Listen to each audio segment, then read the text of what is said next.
Welcome back to another episode of the Bridge the Gap podcast powered by Revenue Reimagined. I am beyond excited to have someone I've been trying to get on the show, I feel like for the better part of a damn year. And he's so damn busy with what he's doing. And I'm so grateful you made the time. We have Darren McKee here, who is a dad, husband, founder of Darren McKee Co., where he's coached over 900 leaders, individual contributors, all sorts of folks, some that I've even placed in those courses, on how to master LinkedIn and social selling. Before that, I did not know this. He was a pizza chef, a mailroom guy, a recruiter, ultimately finding into his way to this like sexy world of SaaS sales, where he found his footing, realized it wasn't so sexy, worked with some of the top names in the industry, and is now out here doing his own thing and making a difference. Welcome to the show, man. Feel free to steal that intro and like replay it over. No, it's super great. It was awesome. I'm excited to be here, and I know we've been trying to do this for the last better part of a year, and I think this is the first time me and Dale have ever even like been on a call together. Yeah, I try to keep everyone away from him, man. Yeah, then they're like, fuck, I'm never talking to you again. Yeah, he knows like I'm gonna steal everything from him, so it's all good. So that's awesome. Darren, it's awesome to connect with you in person or virtually in person. And Em said had a lot of great things, especially with all the LinkedIn stuff that you guys are doing, which is super interesting. We'll get into a little bit, but you've gone across, like, listen to that intro, you've gone across a bunch of different things. One of the things we talk a lot about is challenges with the go-to-market strategy. So bring us back to a moment where you felt like that go-to-market strategy you were trying to like build or manipulate or change was like totally out of control. Could have been like your sales team was terrible, or you had no process, or... I just had this conversation 2 weeks ago with my old president of field sales in one of the companies I used to work with. And, I think the interesting part when I joined a couple of these organizations, it was like, hey, we're going to put everybody in sequences. We're going to put everybody in cadences. We're going to, make sure we get, a certain amount of dials. You've got a multi-thread between 7 and 14 people in every single deal. Sales cycles take, 6 to 12 months. And I was like, this sounds awful. Like, why are you telling a new hire that they're going to do all these things? It's going to take them a really long time to close a deal, and they're going to have to do all of these things that seem daunting. And so at that point, like, I just looked at myself in the mirror and I was like, I'm not going to do any of that stuff.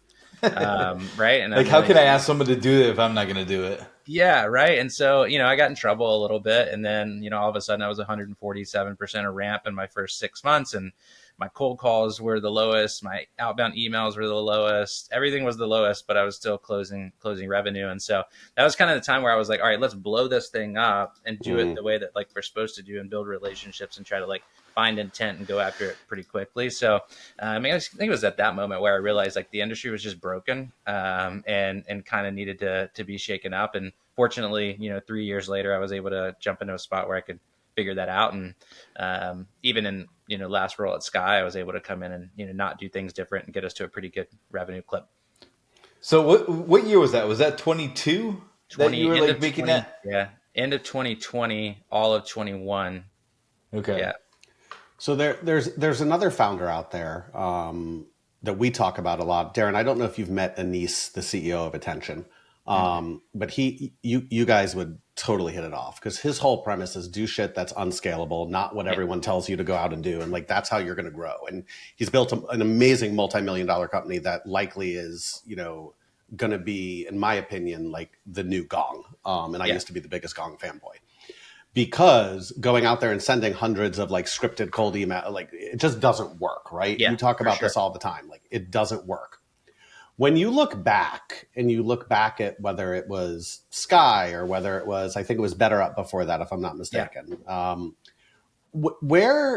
long until you realized like what the real gap was? Like, was it right away that you're like, fuck, you people are crazy? Was it a couple months in that you were like, maybe we should do this different? No, like, I mean, when did you have that epiphany? Like, everybody was, I mean, that company changed my entire life, right? Yeah. And I learned everything I know about sales because of that organization. I think one of the things that I started to realize quickly was like we were trying to build everyone into the same human. And for me, it was like, whoa, this person is really good in person with financial businesses. This person is really good running conferences. This person is really good in LinkedIn DMs and videos. Like, let them do the thing that they were like built out and set out to do. And so, we talk about like strengths-based approaches in coaching. It's like, okay, well, let's cater to those things and let them do that. And so, I think, something that, obviously, this, I coach a lot of sales leaders and AEs now. And I'm like, hey, like, I'm trying to not have you be a cog in the wheel. Like, I'm trying to have you be the unique human that you are going to be. As long as you are closing deals, like, let's do that thing. And now, listen, not everybody's going to work out in that category, because some people need structure and some people need some guidance. But like, we have that for those people too, right? But there's still structure and guidance in what you do. And I think, you're not telling people to go be the wild, wild west and just go out there and do whatever. I think there's still structure and guidance.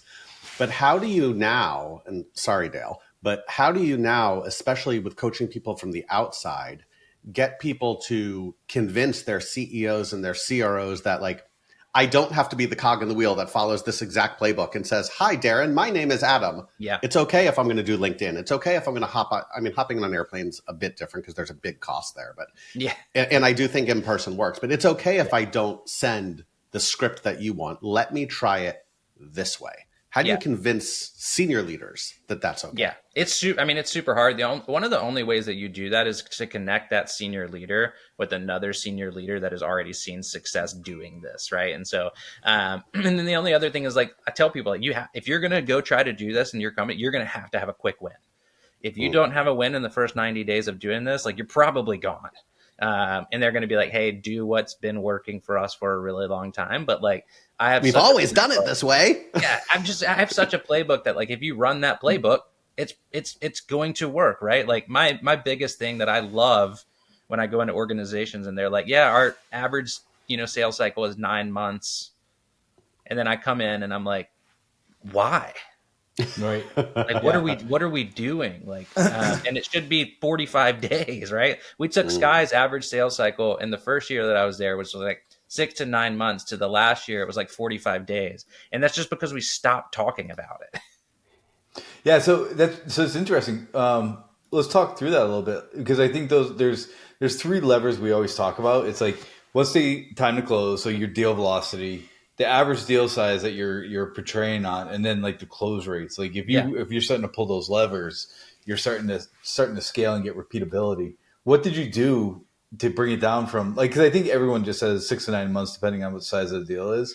How did you get it down to 45? Yeah, average deal size was at the first year around like 80K a year. Yeah. Average deal size got over 6 figures in that second year, which is kind of interesting because people, typically would say, hey, if it's faster, it's smaller. And right. We just didn't see that. So typically the conversation would go, right, and for our whole life in sales, we've been built and trained to like walk into that meeting and be like, hey, like, this is going to take us a little bit of time. Right.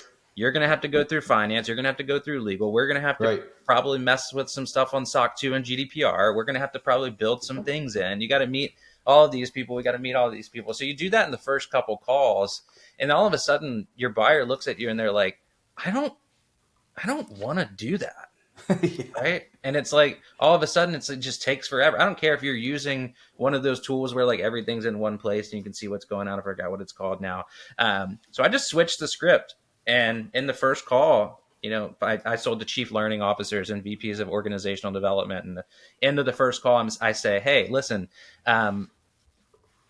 some people take a really long time to implement this. The majority of folks, we get this done in 30 to 45 days. At most, we're in the 60-day range. Here are the things that we need to accomplish in the next like 10 days. I'm going to push you hard because I know you need this.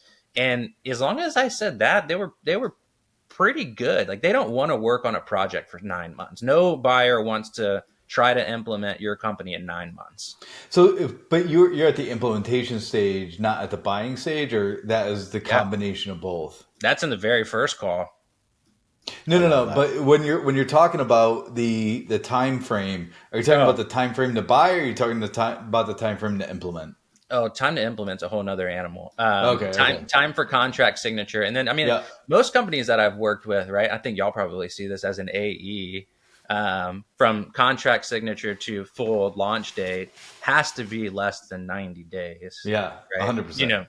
And if it slips, then the likelihood of it continuing to slip is pretty high. But yeah, 100%. so implementation, I don't really care about that because that's not my job. Don't confuse sales and execution. Yeah, I will tell everybody I've ever interviewed with, I am a really good starter. I will get you to 1 million. I will not get you past that, and I'm not going to be the AM. You sure? Is it really? I want to push back a little bit on this. Yeah.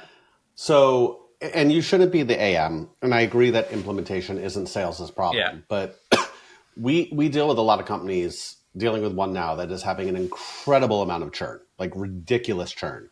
Sales is closing deals fast, but I think that when it comes down to it, are they closing the right deals? Yeah. Everyone likes to say when churn happens, oh, it's because CS isn't doing this, or account management didn't do that, or the handoff wasn't this. How do you balance we need to move fast, but we got to sell to the right people as well? I think it depends on what stage of the business that you're in. If you're pre-seed seed, there is no wrong deal because you're learning, right? I will always be in that camp. I used to hate. I mean, it happened last week on LinkedIn. Somebody was like, you got 100 leads, they're all wrong, and you're wasting your time. I mean, there's no wrong lead when you're a seed stage startup. Like, I don't care if it's Joe over here that runs the lawn care business that wants to talk about coaching. I'll have the conversation because it's just at bats. Sure. But I think as you grow and you get bigger, right? Like, this is an interesting conversation to have because, like, if you're a cog in the wheel, right, and you're just an AE at an organization, you're just trying to make a ton of money, you don't really care. I'm just being honest with you. And like, I think people are trying to hire to that as well, right? I mean, so where does the root of that cause? Where does the root of that come in from? Is it like the investors? Is it the old school sales thinking? Like, where do you see that the root cause of that happening? Well, I think it's just because every single all hands we've ever been on, it's like, we got to get to this ARR. We got to get to this ARR. And it's not like, hey, we got to fix our, net revenue retention. Like we don't talk about those things. So it's just like, and then it's in every quarter, like get these deals in, get these deals in, get these deals in, get these deals in. Right. And it's like, all right, well, I'm just going to do what you told me to do. Right. Like it's up to everybody else to figure it out. But I mean, listen, like I try to have conversations. Like my reputation has been on the line being a seller for the rest of my career. So if I sell somebody a shitty deal, they're never going to sign up for me at the next company. The one beautiful thing about Sky is, after I was gone from the last company in the same space, I was able to convert a majority of my customers over. Right. Because I sold them something great back then and they knew I was going to take care of them here. It wasn't all about the product. Like they trusted you. Yeah. I mean, listen, like I'm always in the camp of like, sure, is there always a premier player in the space that's just like a better platform, better this, but at the end of the day, when you get to a certain point, like they're going to do the same things, right? Yeah. It's like thinking about CRMs. It's a CRM. Right. Are you going to be really good? Are you going to have a really good AM? Are you going to have a really good seller? Are you going to have a really good founder? That's what people care about right now. And especially with like the younger generation. Adam and I were talking about this the other day. The average B2B buyer is 36 years old right now, today. And 77% of B2B buying decisions are based on whether they can see content and see human behavior in the C-suite. So like, it's not even necessarily about, is the product the best? It's like, can they feel comfortable doing business with you individual? And so that's kind of why I focus so hard on social selling. It's like, if I'm in the final round of a, 17 meeting deal and it's me and two competitors, well, I want them to know that like I've got 2 kids and I love the outdoors and I love to travel because they want to do business with that person versus the person they know nothing about. You do a really good job of that and of teaching others to do that, of humanizing yourself, right? Like I think, and I say this often, it used to be that if you were a halfway good salesperson with a halfway good product, with someone who had half a budget, you can show up and be like, oh, we can do this and fix this. Oh, I have some money to spend. Great. And today's sellers, we're all a little older, but most of today's sellers have never worked in a different world where they have to work to get a sale. It's, again, you're halfway decent and people have money. Great. It's changing. where I want to shift gears slightly. You, in my opinion, and I've said this to more than a few people, know LinkedIn better than 90% of people out there. You don't have some secret path and secret bat phone to, the CEO of LinkedIn. It's not like they're feeding you super secret information. I'm sure people ask you all the time, well, Darren, what's going on with the algo? I don't fucking know. Like, I know as much as you do. But LinkedIn is changing. Where, and this is going to be a very broad question, where is LinkedIn going? And what are the fundamental changes you believe we're going to see in the platform and how it helps or hinders sellers over the next 30 to 60, 90 days? I don't know if they know where they're going yet. I don't think they know where they're going yet. Let's face it, y'all. Hiring sales talent is a real pain in the ass. Getting A players is key to bridging your go-to-market gap, but it's harder than ever. If you're not actively engaging passive talent, you don't stand a damn chance. That's why at Revenue Reimagined, we trust our partners at Pursuit to help our clients find the best talent fast. If you're looking to strengthen your sales team, go check them out at pursuitsalessolutions.com. People buy from people. That's why companies who invest in meaningful connections win. The best part? Gifting doesn't have to be expensive to drive results, just thoughtful. Sendoso's intelligent gifting platform is designed to boost personalized engagement throughout the entire sales process. Trust me, I led sales for a Sendoso competitor, and I could tell you, no one does gifting better than Sendoso. If you're looking for a proven way to win and retain more customers, visit sendoso.com. 1 year Links it's like, all right, we're fully into creator, we're fully into social selling, we're fully into social media, we're fully into just being a social media platform. Then the next year it's, hey, we've taken the word creator out of everything on our entire platform. We don't want people to go viral. We don't want this to be social media. And now it's like, okay, let's implement this video feed and have a For You page and like have all of these things. So we're now social media again. And it's like, I think it's, they're trying to figure out like what's happening in the space. I have a very strong idea of where we are going. And I don't think it's B2B. And I think it's direct to consumer. And so I think LinkedIn becomes a place where people go to learn, people go to buy, people go to find exactly what they need to have. And direct to consumer becomes the primary force. And the only reason I say that is because I track the people that are signing up for my classes, and it's the lawn care guy, it's the real estate agent, it's the mortgage lender, it's the roofer, it's the fence guy, it's the landscaper, it's the coach, it's the individual selling to an individual and a solopreneur, because it's the only platform where humans are traceable. There's no other platform where you can trace a human past a username. I agree with you 100%, but I think we're seeing this across the board, not just LinkedIn, like IG, in my opinion, and I don't know how recent, but you have recently started popping up on my IG feed. Don't know if it's paid or if it's just organic. I don't know what I'm doing. Nonetheless, followers. but you have started showing up on my IG feed. But you know who else has showed up on my IG feed is the local AC guy, is the local lawn guy showing a video of the great lawn he's cut. And forget a year ago, 3 months ago, you would never see the lawn guy or the electrician on Instagram promoting his services. I think, and that is coming over to the B2B world of LinkedIn. I think it's a fundamental shift, and it goes back to this human nature of people want to buy from humans, not from companies. I mean, I think it goes down to the whole, like, this is probably counterintuitive to this, both of our businesses. But it's never been easier to make $70,000 online.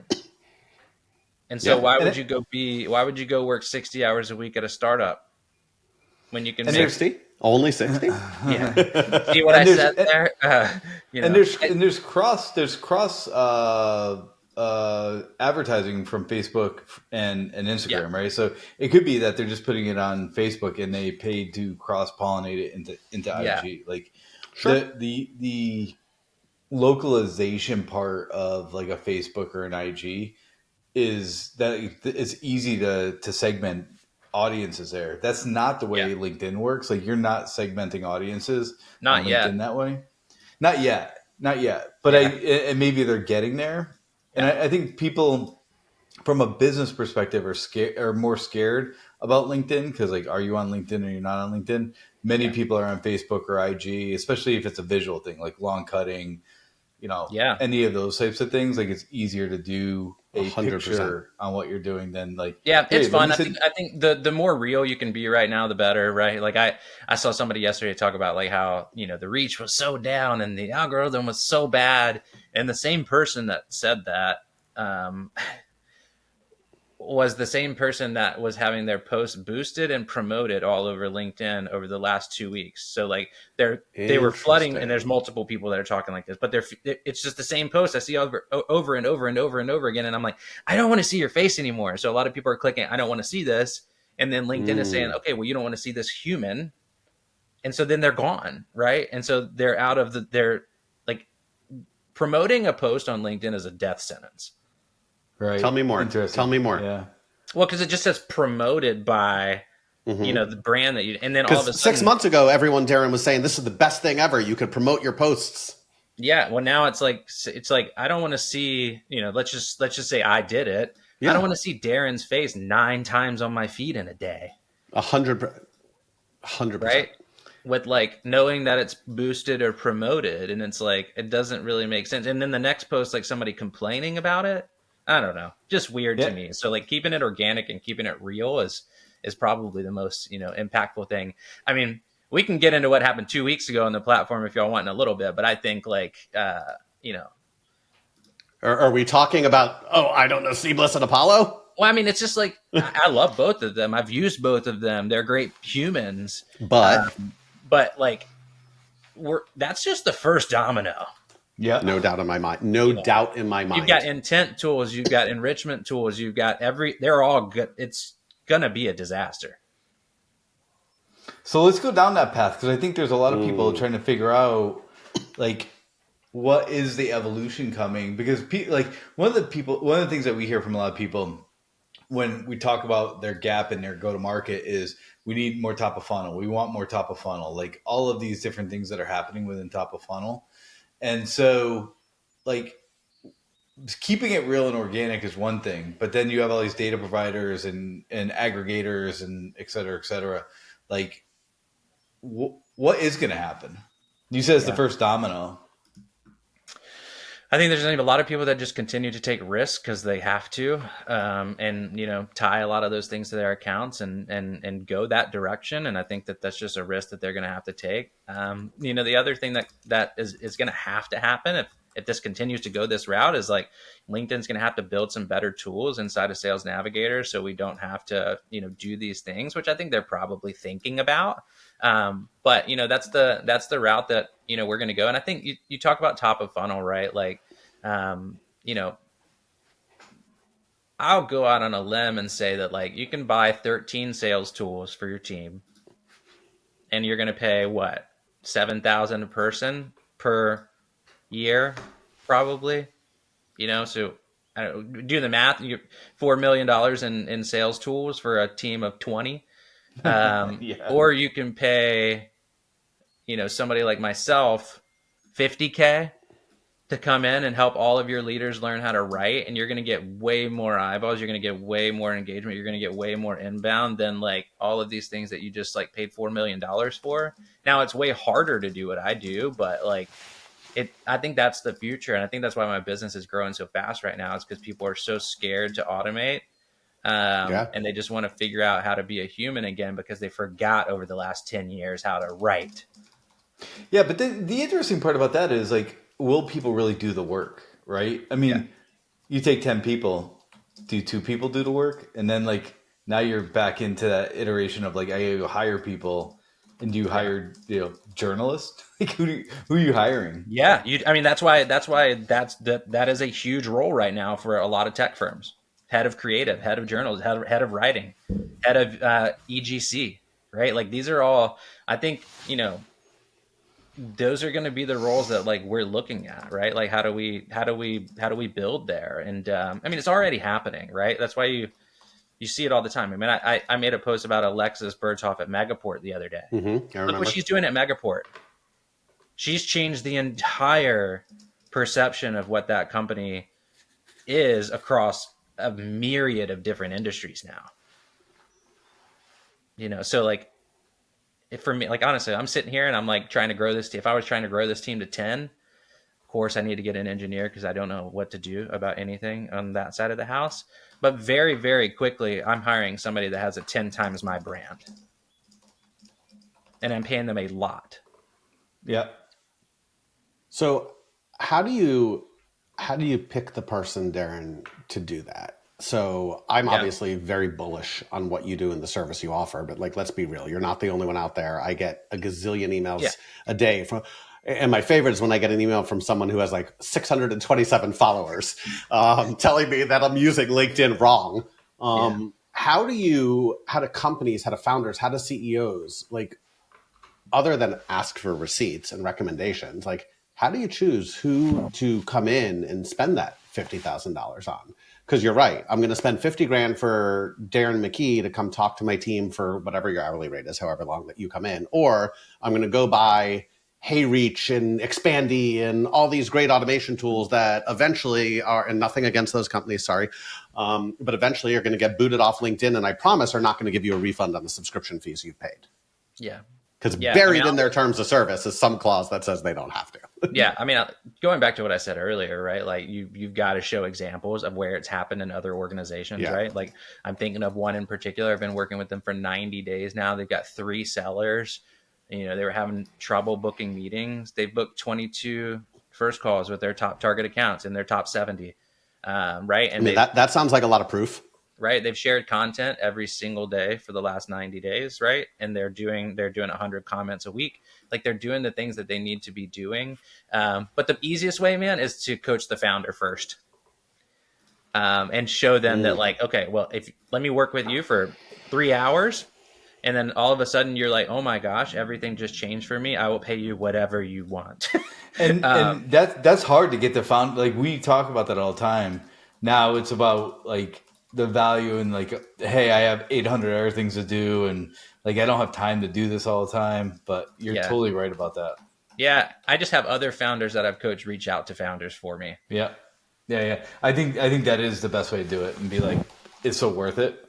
Because they'll do whatever it takes. I'll Loom video record. So like typically what I do, how I get a meeting there, just this will be fun for the podcast, but like I'll go to a company that's got 80 reps across the world, right? And they've got a founder, their Series D, whatever. And I'll screen record myself in Sales Navigator and I'll be like, hey, here's your competitor over here.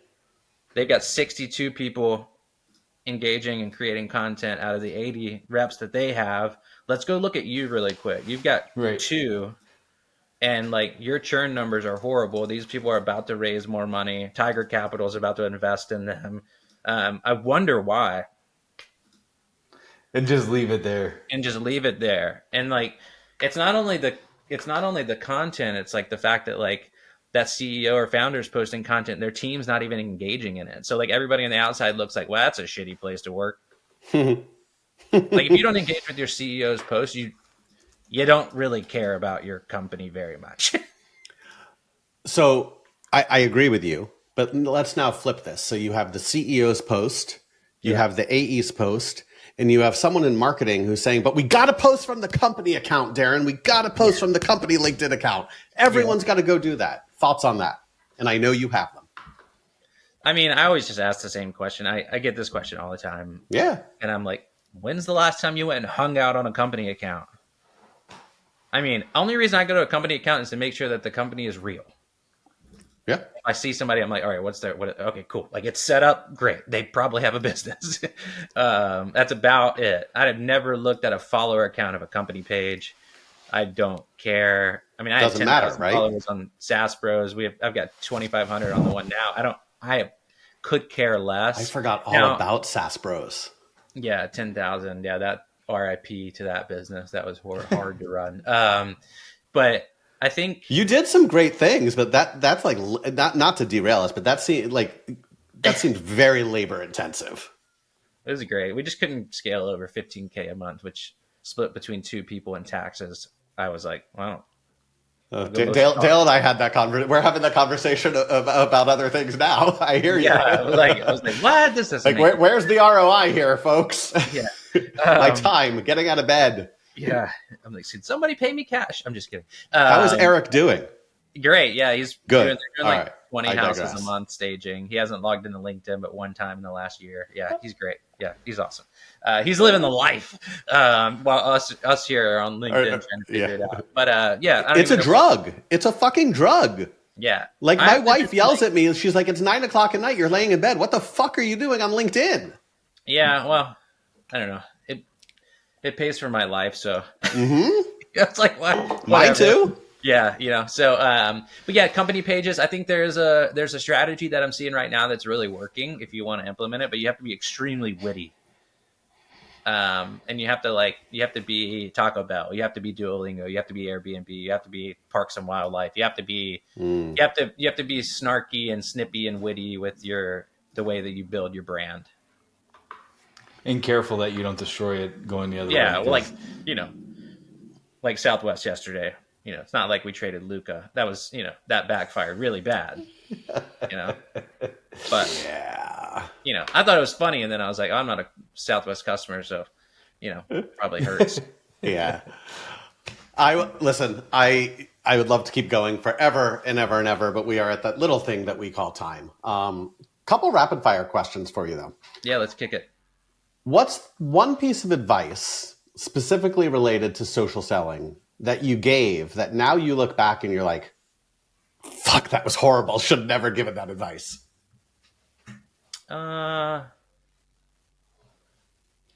Post every day and put 5 hours into the platform every day. I think it's probably really terrible advice now, looking back at it. I used to coach people. I'm like, you gotta live here. You gotta post every day. You can't take a break. Now I'm seeing that like 3 times a day and 45 minutes in the morning 3 times a week and 45 minutes. 3 times a day. Is enough. Yeah. Yeah. 3 times a day. I do that sometimes, but listen, if you're a founder, you don't have 2 hours. Yeah. You got 45 minutes. You got to do a lot in 45 minutes. When's the last time you felt like you had that imposter syndrome, and like what did you do to overcome that? I got over imposter syndrome pretty fast. So I got really lucky in the last company I worked with, Sky. I was surrounded by like insanely successful founders pretty much every week with dinners, and I would sit around dinner and like, they're just the same as me, right? Like I remember the first time I met Alex Lieberman, I was, about to shit my pants. I was like, I don't know what's happening. I'm like, we just a dude. He's just a normal dude. And he just tries way more things than all of us do. And I think faster. That's the success point, but yeah, it doesn't happen very much. I mean, I do wake up, I don't know if this is just being a founder, but I do wake up like 2 or 3 times a month thinking that like everything's going to get destroyed and crumble and I'm not going to have a business and then everything's going to fall apart. That is being a founder. And that actually ties to my next question, Darren. So if you lost everything tomorrow, what's the very first move you'd make? Very first move I'd make tomorrow. I just call all the other people I've worked with because I kept relationships with every single company that I'm a part of. I've got referral partnerships with every company that I've worked with. I would just go work with them. Awesome. That's the one thing it's a good interview question if you're interviewing AEs to ask them, hey, are you a referral partner with any of the companies that you've worked with? If the answer is no, probably not a good sign. Yeah, that is a great question. You posted about that the other week too. Yeah. So as we close this thing off, if you're a revenue leader listening to this thing right now, and you're kind of like in these go-to-market gaps, what's one thing that they need to hear like right now? Yeah. I think it goes back to what I just said about Alex. You got to try a lot of stuff, right? Like you've got to go to the weird events. You've got to get out and create organic content. You got to make some weird hires to see if it's going to happen. You just got to do things that like everybody else isn't doing.